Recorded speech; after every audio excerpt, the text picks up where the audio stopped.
咁你 Home Free 第二題啦，咁啊問你咧點樣透過塊鏡睇到我哋嘅告示板，同埋問你咧究竟塊鏡最短咧係要幾短就足夠睇晒嘅。咁一樣啦，都係同一個做法嘅啫，數翻格仔1、2、1、2，畫翻 image 出嚟先，好 standard 嘅步驟嚟㗎啦，咁啊讀啦。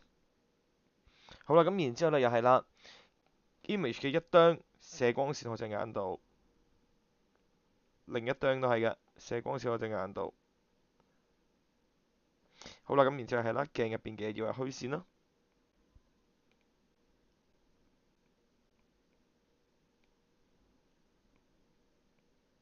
好，搞掂。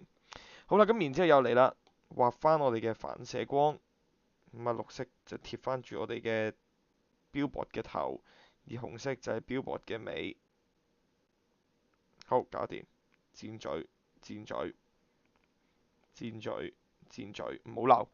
好，搞掂晒。咁呢個其實我哋已經完成咗咧，我哋嘅第一部分㗎啦。咁你見到好簡單啦，四部曲就係畫 image，然之後一條線、兩條線掂翻住，就係做呢樣嘢嘅啫。好啦，到 B part 啦，問你最短嘅距離係幾多？咁我哋望一望啦。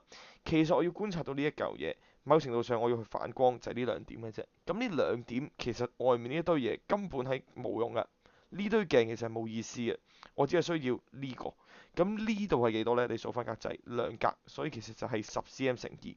咁於是乎我會知道答案呢個就係20個 cm。